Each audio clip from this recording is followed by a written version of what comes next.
Welcome to another episode of Prepper Talk Radio, radio for the ready-minded, where we focus on God, family, and country. We're super excited to have you with us. And today we have a special episode. Please stay tuned. You're going to want to listen to the whole thing. Before we get started, though, please remember to go to preppertalkradio.com and check out our website, download our resources, join our email list there as well. The other thing is we have a link where we have all of our socials, we have a ton of affiliate links, by the way, and ways to support the show on our website, but also in a kind of a consolidated place at bio.link/Prepper Talk Radio. We can also have you support the show with our links there and join our email list off of that side as well. Really excited, though, today to have one of our affiliates. We met him again at the Be Prepared Expo this last year. Another plug for going to events so that you can meet good people with great things. He came up to our table and he shared with us his store. He shared with us some of the products that he's really kind of got. And one of these products is actually I've never heard of it before from anybody else. So I think it's an exclusive product that he has, and I think it's pretty exciting. So we're gonna be talking a little bit about that as well a little bit later on the show. But we wanted to bring to you Byron from Survival Frog, and that is survivalfrog.com. And he has a storefront. But before we kind of get into his store, I'd love, in traditional fashion, let's hear a little bit about your story, Byron. Like anybody who serves the prepper world, we found has got to be a prepper themselves. So tell me a little bit about your background in prepping as an individual, and then we'll go from there. Maybe tell us why in the world you would be crazy enough to open a store and start getting into that part of things. So let's start with your background, though. What got you into prepping? Yeah. Well, glad to be on the show. Welcome. And so prepping, I've been prepping and been in that world and prepping businesses for about the last 15 years. So it's been quite a while. But before that, I was in the corporate world. Yeah. Did a lot of international travel. I was the international sales manager. So I went to 40 plus countries around the world. Really cool. But lived on the road for about 6 years doing that. Wow. And it was an amazing experience all the way around. But when I got married in 2001, it was time to settle down, have kids. I started my own business. That one was in real estate. And I found that, once I had a family, it wasn't just about me. It was about, at this point, protecting my family. And all kinds of, when you have kids, there's all kinds of what ifs, right? What if this happens? What if that happens? It just goes on and on. And so, at that point, I was really looking to kind of get my house in order and, take care of my family in the way I needed to. It's funny how similar your story is with mine. Like, and I can even say to Shane, like we were both in real estate for quite a while, doing different things. He was more on the commercial and land stuff. I was residential, when I got married. And it's funny. A lot of the people that I meet that have the insanity to kind of create a venture, have done something in the lines of real estate or maybe even invested in real estate. It's kind of one of those gateways to get into running a lot of different businesses. Oh yeah.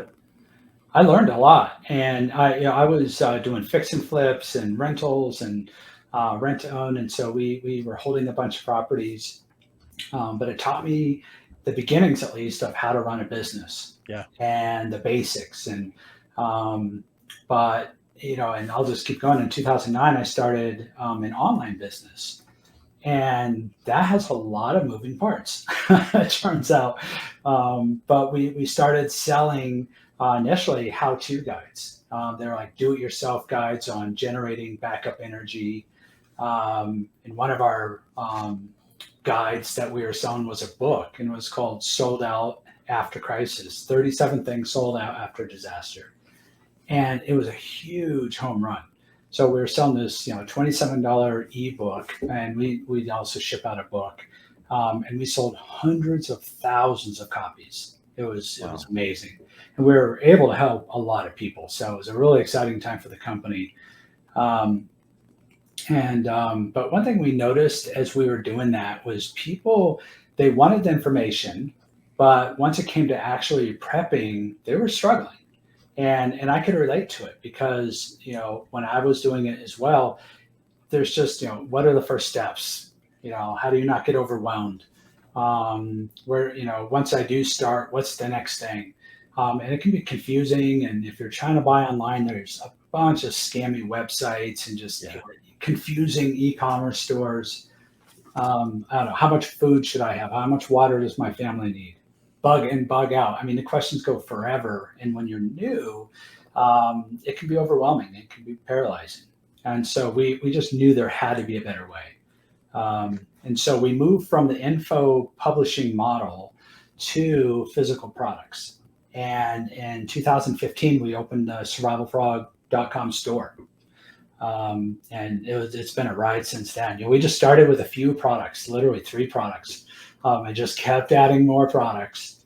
And within 2 years, we had hundreds of products in our warehouse. And I say warehouse, but you should have seen it. This was a high-rise building that we had an office in, and we continued to expand and knocking down walls, and it was hilarious. So we eventually outgrew that scenario and moved to a real warehouse. 12,000 That's expensive. And That's expensive real estate for a warehouse. Not where we were at though. Oh, okay. Where? Because you guys are in Denver, right? Yeah. So we're in Denver, and we had a pretty good lease. Where was that at? Because I grew up in Denver. Mm-hmm. Colorado and I-25. Oh, yeah, So I know exactly where that high is. rise right there. Yeah. But once we were able to kind of, and again, just a huge learning curve the whole way through, right? We moved to a big warehouse, and that really let us grow and do a lot more. At one point, we had 25 employees, and just kept growing, So business was good. We were helping a lot of people out there. And then in 2017, we hit Trump was elected. Yeah.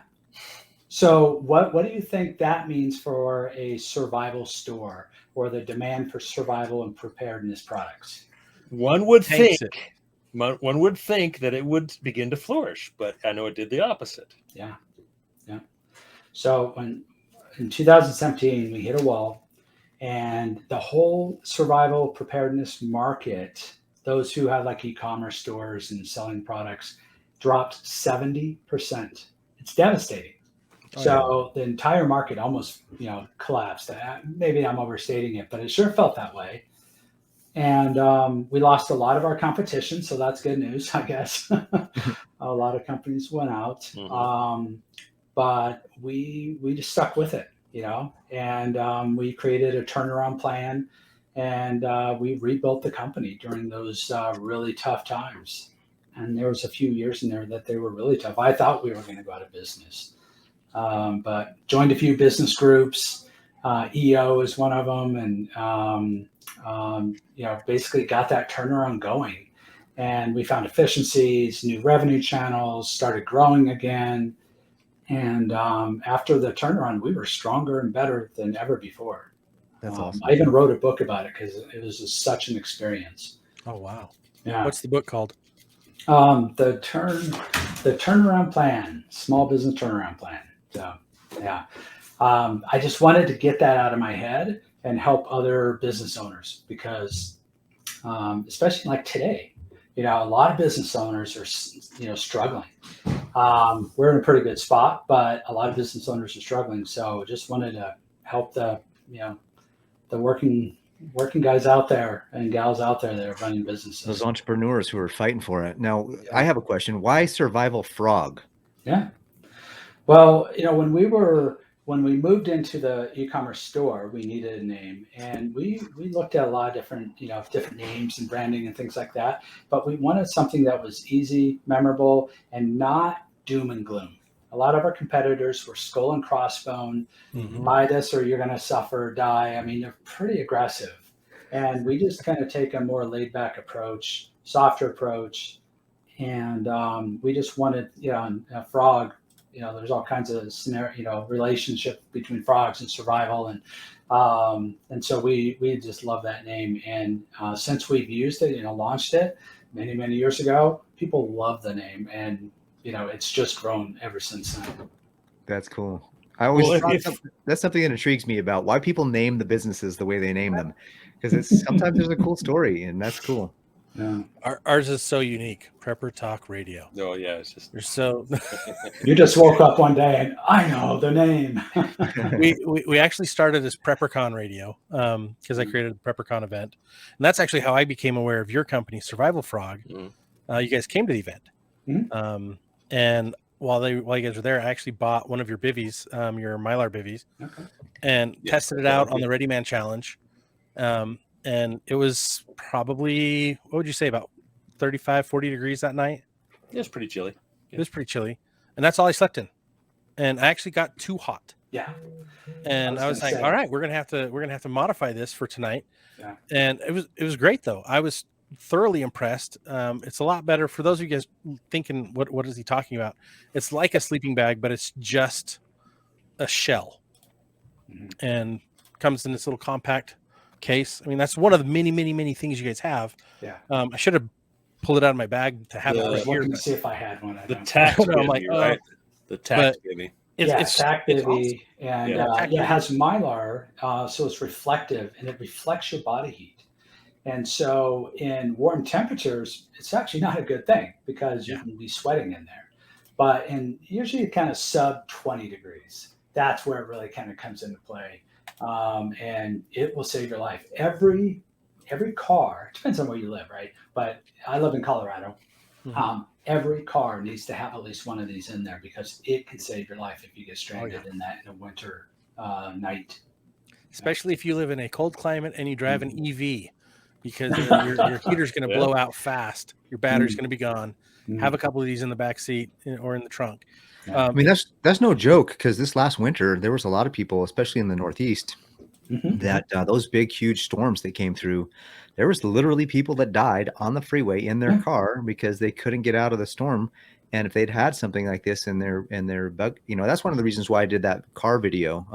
Some of the things I put in my car, go check that out, or I'll put a link in the whatever for those that are on YouTube. But having something like this, I'm probably going to go get one and add it to my car kit, because I don't want to mess around with that. Like that's not something to mess around with. Yeah. And they're probably not that expensive. I mean, I don't know what they are, but $25. $25. Yeah.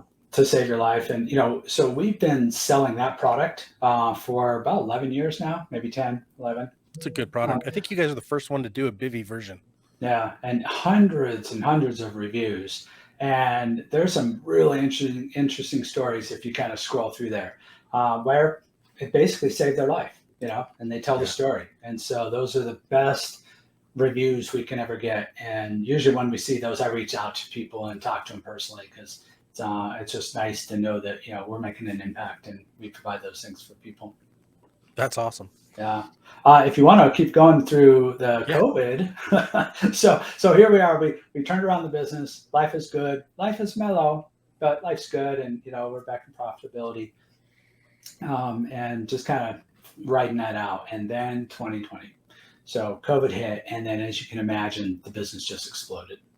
When everyone else is sitting at home watching Netflix, I'm working like 80 hours a week, man. We're trying to hire as fast as we can. We're dealing with supply chain issues, all the, growing pains you can imagine, and loving it. But that was a lot of work. And so we rode that back up. And so this business has its ups and downs for sure. But that was great, just because what we found is now we're helping a lot of people that had never considered prepping before. And so that we had a lot of new people in. And so that's where we really had to up our game in our slogan, which is preparing made easy. So we really had to step up and really be able to walk people through how to get started, or people that had already been prepping to take that next step, through checklists, through good content, through videos, things like that. And we ended up helping a lot of people through that big, huge boom.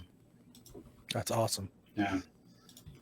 So then with that, like going back a little bit, because I kind of jumped you out of this topic, but understanding the need to prepare your family was one of the driving forces why you started doing the publications and then opening the store.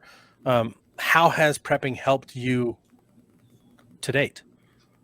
Like, have you found yourself relying on your preps at all in the last 20 years? Tell us about that. Well, again, I live in Colorado, so and I'm an avid backcountry skier. I'm out on the kayak every week in the summer, biking, hiking, tons of camping. So I use a lot of the gear in those in that capacity, and like skiing, I bring a bivy bag with me. Okay, I've never used it, but that's okay because if I That's good. Yeah. break a leg and I'm alone or something like that, I've got a way to to keep warm. And so for me, what it's really changed, a couple of things. One, I think just having that peace of mind for my own safety and my family, and even outside my house, my extended family. That brings a lot of just uh, comfort to my life. But another thing it's done is I'm product testing. Pretty much everyone in my company does product tests. And we've had a few products come across, many products come across our desk that just didn't meet the quality. And because we're using them, we're abusing them. Heck, even my kids, because you can imagine, I have a warehouse full of gear, right? So we're always testing products. My Right. kids love it, and they always know the goal is to break it. Oh, cool. I bring Yeah. home a flashlight, a lantern, a dry bag, or whatever. My kids, they go out and try to break them. So, and sometimes they can. So, but a lot of product testing goes with that. And I know what I want. Doesn't mean it's the same thing everyone else wants. But between that and reviews, and I talk to our customers all the time. I don't do customer support, but I'll reach out just, as the CEO talking to our customers. We get a lot of really good product feedback, and I can relate to it. So over time, it's really kind of blossomed into what we've got now at Survival Frog. Awesome. That's one of the reasons why I like what you said earlier about there is a need for education. There's a need for people to know what to do. And then there's a bigger need, and not necessarily bigger, I should say, but there's a definite equal need for like good quality gear to go along with what because you can't go camping with no tent. I mean, you guess you could, but you can't. What are you going to sleep on the dirt? You need to have a bag. You need to have a hammock. You need to have a tent. You need to have stuff, and you got to have the better the quality, the better the even if it costs a little bit of money, it's worth it because it's going to last. It's going to stay valuable. It's going to provide the value, and don't go with cheap stuff because if it breaks when you need it, it doesn't matter how cheap it was because it broke and you can't use it. Yeah. So go with something that's a little bit, maybe even a little bit more cost, has a little bit higher price, but the value, the quality, the sturdiness, it's all there. It's going to last. It's going to be available when you need it. That's something that's important. And so that's why we have affiliate links. That's why we bring people like you on who have these stores so that you can share with our listeners who are learning and being educated. Okay, now where do I take this education into the field and get gear and get stuff that actually is good quality stuff? So that's excellent. Thank you. But I think you can relate that same point to food because you can buy huge bags of grain and rice and beans and freeze dry it yourself or put it in buckets. You can do your own canning. And I think all those are very high, valued skill sets to have. Not everyone has the skill, and not everyone has the time or knowledge to do that. Mm-hmm. And so, like on our site and many other stores you can find out there, they're selling food. Freeze dried food is like the main thing. We also do freeze dried, but we do canned meat, which we can talk about later if you want. But food is a big one for us. Jump into that because that's the one thing. Well, real quick, let me give you one quick tip on food. And you guys might already know this, but when you're looking at buying freeze dried food, for example, most of the stores you'll go to and look at, they talk about servings or meals. Ignore all that crap, okay? Because one company could have the same amount of food and have 3 servings, another company could have 5 servings. It's a huge difference, and it's the same number of calories. So it's not an official way of looking at how much food you're going to have. What you want to look at is calories, okay? And just assume about 2,000 calories per day per adult. Now, if you're a bigger guy or gal, it should probably be a little bit more. If you're a kid or thin, maybe a little bit less, about 2,000 calories per day. And forget all the nonsense on servings and meals and all the other stuff. Just stick with 2,000 calories per day, and that that'll help you a lot with determining how much food you need to buy.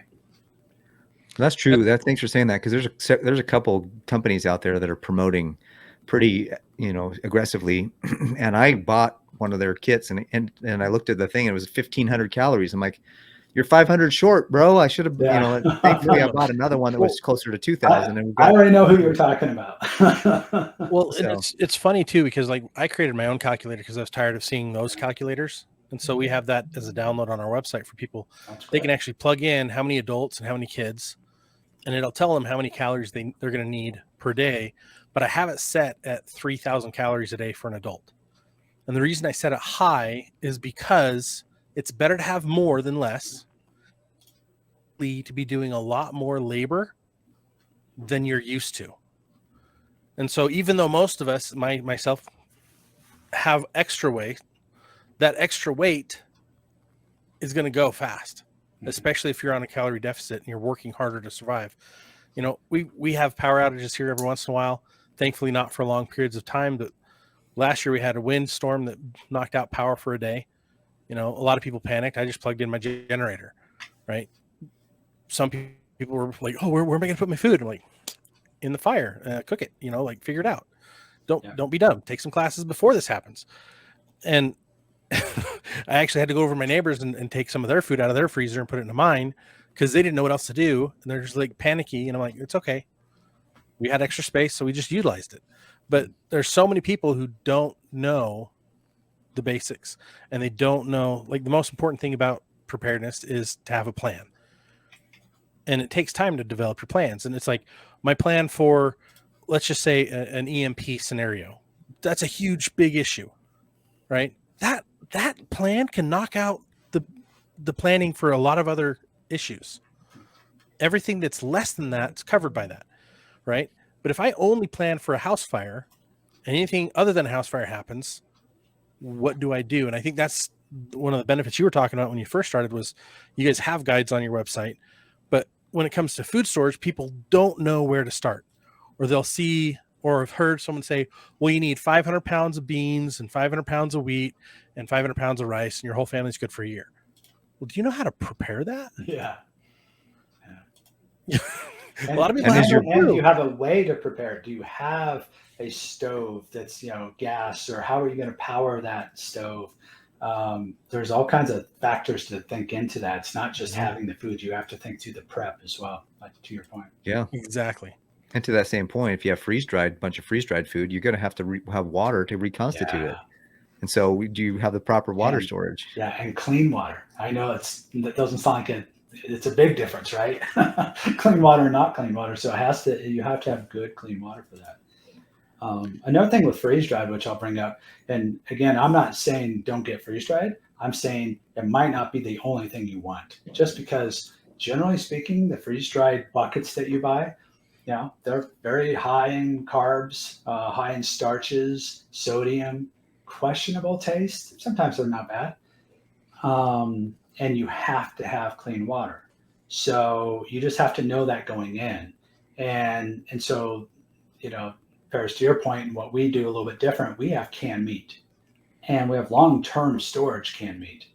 And so let me bring that up on your website real fast. Yeah, sure. Sorry. And as a plug, I've actually eaten the beef. It tastes like a roast. It tastes like you just cooked up a roast. Yeah. So I'm actually going to be getting some of the So real quick, so everything in it. It's all natural, quality meat. We cook it in its own juices in the can. So you can open a can and it's heat and serve, or in a pinch, just eat it right out of the can at room temperature as well. So go back over that, Byron, because I think that's critical as a difference. You shared with us the way you guys prepare this, and how it's different than where other people might be preparing meat. So just. And by the way, for those that are listening, this is when Byron came up to our table, we're like, hey, great, good to see you. Scott and he, of course, reunited from their PrepperCon days and had a conversation about that. But then he opens up his backpack and he says, have you guys seen this canned meat? Like, this is the stuff. And we're like, all right, let's try it. He gave a can to Scott, and Scott's got a testimonial for it. So that's awesome. But this is kind of one of the several things that we were excited about sharing with you, is that of all the different things you can buy, most of the stuff that's stable, that has great shelf life, are those, carbs, the wheats, the noodles, the sugars, this stuff like that. But it's hard to get that good, strong shelf life from a protein. Mm-hmm. And we all need, other than beans, but who wants to eat beans all the time for the rest of their life, So when he shared with us this concept of his, the way he did it, I think we're like, yes, this is a great protein resource. So share with us again quickly how you make not necessarily quickly, but just share with us again how you actually put this in and how you make this. Yeah. Well, first of all, it's only 2 ingredients. It's the meat and a pinch of sea salt. That's it, guys. Just 2 ingredients. And what we do is we pack a can with raw meat, add the sea salt, seal the can, and then we use a small batch retort cooking method to cook the meat inside the can. Okay, and that's what gives it that long shelf life. It can last up to 25 years in storage. And so that by its, unlike, let's say, grocery store canned meat. So grocery store canned meat, which they add a ton of fillers and just crap in there anyways, but they don't add it to what they do is they cook in a huge batch, okay, and then remove the cooked meat and put it into the cans. And because of that process, you're only going to get 1 or 2 years from that, method. And so in our small batch retort cooking methods, which is basically high steam, pressure steam cooking method, it seals all the flavors, all the protein, or all the nutrients in the meat. And so when you open it, it's ready to go. And again, it tastes really good. I know it sounds weird, right? Canned meat, you think of Spam or something. No, a lot of people just aren't used to it. Yeah. And I think that's the thing, is that most people aren't used to it because they think, oh, I go to the produce section to buy produce, I go to the meat section to buy meat, or I go to the freezer section to buy my meat, right? Or maybe they're hunting. They do things a certain way and they're not used to something new and different. And this isn't really new and different. It's different, but it's enhanced and improved, right? Like, because you could go to the store, buy canned meat, right? The most essential, like, simplest way to put it is like you can go and buy chili without beans. And it's just chili meat, right? That's canned meat, but it's not going to last because it's cooked separately, and then it goes through a process of where now some guy's ladling it out, or actually it's going through a machine that's just spitting it out. But has the machine been cleaned enough? Is the entire system clean? Like, there's so many contaminants that can get in there that will degrade the lifespan of that product. So yeah, it's going to last longer than the expiration date on the label, but it's not going to last up to 25 years. Yeah. It's maybe 2. Yeah. And, another thing too, you even mentioned it, is like, having some meat in your freezer. Great option for sure. It's just that you need power for that to stay, frozen. And yeah, you have a backup generator and you've got other means, but let's fast forward. A month later, having the canned meat gives you that option of having, great tasting meat to go with your freeze dried. You can mix it in. And here's the kicker, right? Is the protein. It's healthy protein, just what your body needs when it needs it the most. And so, and it's, you can take it to go as well. It can go into a, bug out bag. You can have some stored up into a bug out location. You don't have to worry about keeping it cold. It transports very easily. So that's, So on the website here, it shows that you have chicken, hamburger, and beef. Yes. Those are the 3 options you have? Yep. Yeah. Now you're talking about healthy. There's a lot of buzz right now because the FDA just approved synthetic meats and lab grown meats, and then we have a lot of these mRNA vaccine stuff going into different cattle and whatnot. What do you where do you source your meat so that we know that it's? Do you have a place? Have you considered that? Is that part of your process? Yeah, well, let me take one step back. All of our cans are sourced here in the USA. Okay, so they don't come from China or anywhere like that. Amen. Thank you. And then the meat always comes from U.S. farms. So we get all of our meats from U.S. farms and all natural. We can't claim they're quote unquote organic just because of like all it takes is wind from another farm or something like that to not make it officially organic, but it is all natural. It's just meat and just a pinch of sea salt. But yeah, we're very careful with where we're sourcing our meat from. That's awesome. Yeah. Like one of our big things with our audience too is like our three core pillars are God, family, and then country. And we're trying to get people to start focusing on local supply. Because if you go back to the pandemic, like all the international supply chains, you probably dealt with this with some of your products, but all the international supply chains got hampered. And sometimes it was just completely shut down for 9 months. Yeah. And so this is nice because it's all here in the United States, right? Trucks are going to try to keep going all the time. People are going to keep moving. Like products are still going to be available here in the US from the US. It's the stuff that you're buying from overseas that's not. And so this is, because I've had it, I can really agree with the quality of it. But also because it is a US product, I really agree with you guys listening. Check this out, please. Because a cooked, perfectly stored product that you just have to grab and you can open it with your can opener and eat to survive a scenario like that, it doesn't get any easier than that. And that's one of the big things I keep trying to push on everybody is like, find what works for you and simplify everything as much as you possibly can. Yeah. And buy local. Like this is awesome. A couple really quick ones here. You have some bestsellers, Byron. Do you want to talk about any of these other ones here real quick, or? Sure, I can whip through a few of them. I will just say our top seller of all products is the canned meat. Over half of our sales come from one product, and that is the canned meat. Yeah. And that's just continuously growing because, to your point, it's not that well known. And so once people kind of hear about it, then they buy a case and then they buy a couple more cases and they tell their friends. And so definitely our top seller is canned meat. Some of the other products, especially, solar is always a big one for us. The one that you see there is called the Quadra Pro. And so it has 4 solar panels to it. Now, there's a lot of products out there on the market that are, first of all, they're cheaper. Okay, they're like maybe $30 or $40, but they're one solar panel, okay, and a battery pack. This is 4 solar panels. And so you can actually use this to charge, the sun to charge this unit. And the other ones, just be honest, are crap. Well, a lot of the ones, solar panel ones that I've seen for this price don't have a battery bank. And and so this has a battery bank. It's also just kind of some flashy things with it too. You can charge your phone by USB or wireless. Just put it on top. And so you can actually charge 3 devices at once if you use the 2 cords and then the wireless. It also has a flashlight built into it. And strange enough, one of my favorite features to it is a magnetic on the back of the battery bank. So I can put it on my car, when I'm camping, and it'll just sit right in the sun. And it's amazing how much the magnet actually comes into use. That's awesome. pretty dang cool. Yeah.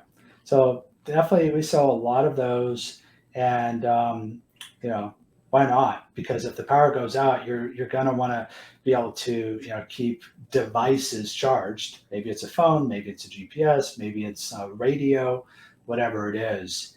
And so we've got that. And of course, we have lighters, the Tesla lighter, which is an electric dual arc lighter. That thing's really cool. There's the bivy bag, the tack bivy. Tack bivy. I love that. 2 colors. I think I've got 3 of those. Nice. One thing I'll point out, which seems kind of odd, this hand warmer on the right. Yep, that one. That is one of our top sellers as well. And it is amazing because I live in cold climate. It warms up your hands. And so I take it out skiing. I'll take it camping. In fact, I'll take it camping, in the fall and spring. I don't camp in the winter anymore. I used to, but that was too much. But, in the spring and fall, it's a little chilly, in the morning or at nighttime, and you can keep that thing. And by the way, it's 3 settings. The third setting, the high, can burn you. It's that hot. So you got to keep it closer to like 2 settings or 1. And you can sleep with a hand warmer right here or in your armpit, and man, you're toasty warm. And of course, it's a hand warmer. It also charges your cell phone, so it acts as a battery bank. I think that unit charges 1.5 cell phones. So it's a big battery. That's awesome. So what's the duration on that thing? Like how long will it last on the lowest setting? On the lowest setting, I forget, I believe it's up to 10 hours. So it's a long time. High, again, is so hot. It's more like 4 hours, 45 hours. Okay. And why we even have the high setting is when you're actually in a very cold environment, you do need it on high because it's fighting the elements as well as trying to keep you warm. I don't know if you've ever seen the paper hand warmers you rip open and you shake, right? Yeah. Well, I ski a lot, and so I always joke that it's only warm when I'm in my car. As soon as I go out into the elements, and even once inside my glove, those things don't even work. Right? Interesting. So this thing works really well. Well, cool. That's kind of a good time for us to share with you guys who are listening. If you go to Survival Frog, there's going to be a link in the description below for our affiliate link directly to the site. Please use that link.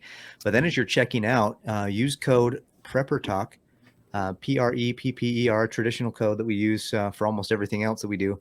Use our code PrepperTalk and get, is it 10% off, Byron? Yeah. So it'll be 10% off. And most of our orders ship for free. And we ship from Denver. Most orders usually ship the very next day. So we'll get it out to you right away. We're very quick. We take customer support like this whole nother level. We answer our phones. I talk with our customers, so we're very hands-on. We definitely take care of all of our customers. That's awesome. Well, what do you see? Okay, we've got a great background and looked at some of your products, but just in general, what are you seeing? In what's your perspective on where the world is and where we're headed, and what we need to be doing as a people, as a country, as men? What are you seeing? What are some of your thoughts there? Unless you guys have other questions for him. That was my question. Go for it. Yeah. Okay. I think the world is crazy and just getting crazier. I see the news and I just can't believe what I'm seeing sometimes. It's just disturbing. I think we're kind of in this calm before the storm, if you will. And so I see a lot of people really now taking action, or kind of doubling down on their preps, and just want to make sure that they've got enough. And personally, a big passion for us is to help as many people as we can to get prepared, because the more people that are prepared, the safer our communities are. Okay. Agreed. Because if only one person's planned ahead, it's a dangerous environment. Okay. If more people prepared, then our communities can function better, can rebuild, whatever that means in this scenario. I just don't like the idea personally, and I don't think a lot of our customers like the idea of relying on government response, waiting in FEMA lines. You've got to be self-reliant. I mean, it's dangerous, in my opinion, to use those resources when you need them. I'd much rather just have my family in my house or wherever we're at and be able to provide for ourselves, not have to venture out. And, we've seen pictures of FEMA camps and it's usually not very pretty. So anyways, point is we're on a mission to help as many people as we can, because the more families that are prepared, I think the safer our communities are. Agreed. Amen. So for my PrepperCon days, I guess the motto of PrepperCon was prepared families create prepared communities. I like that. And the more we can get people prepared, that's why we do the podcast, right? And that's why we bring guests on like you, Byron, and like-minded people who can help spread the message and the awareness of, hey, you can take matters into your own hands and be more self-reliant and be resilient, or as our friend Cache Valley Prepper always says, anti-fragile, right? Or you can go M. Night Shyamalan and try to become unbreakable, right? The goal is to be able to withstand whatever bad things are coming so that you can see the light on the other side of that storm. And we actually just had a podcast about this, that we're not in the calm, or we're in the calm before the storm, not in the eye of the hurricane type of situation. Because a lot of people are like, oh yeah, we're in the eye of the hurricane. We're in the eye of the storm. It's a little peaceful now. And I'm like, no, it hasn't hit yet. Like we've seen some wind and we've seen some rain, but we haven't hit the storm yet. And I love that you're in the same place. keep doing what you're doing, because obviously you're impacting a lot of lives. And thank you for taking the time to be with us. Love it. Love talking with you guys, and thanks for having me on the show. Yeah, thank you, Byron. Appreciate it. Yeah. Once again, go to survivalfrog.com and use code PrepperTalk and get a 10% off discount. Now, please use the code in the link that's going to be in the description. We also have this link, the link that we need at that bio.link/Prepper Talk Radio. So it's there. If you scroll down, you'll see Survival Frog, and then you click that link, go through, buy whatever you feel like you need to get. And then as you're checking out, put in the code Prepper Talk for a 10% off discount. And we just really want to say thank you, Byron, for coming on the show. Number one. Number two, to give a discount like that, 10% off, that's a big deal. And that's not only one of the big things that we see right now, especially, is that people are financially and they're struggling too. So that's a really awesome thing for you to be able to give and provide a discount like that for those that are willing to go and look at Survival Frog and get that discount. So thank you again for coming on the show. Hopefully we'll have you on again at some point in the future, and we can talk more about the stuff that we're seeing and what's going on in the world. And hopefully you'll grow and have some success here, because we need more people that provide these this kind of gear and this kind of stuff to stay in business, so that when we go to buy it, we can actually get it. Because last thing you need is the survival store down the road to go out of business, because then you can't get it when you need it. So again, thank you so much for coming on the show. And you've been listening to Prepper Talk Radio, radio for the ready-minded, where we focus on God, family, and country. Please make sure to click on our website and join our communities on our Facebook channel, and as well as our email list. Thank you so much for being here with us today, and we'll look forward to seeing you on the next episode. Take care. See you next time. See you guys. Thanks, guys.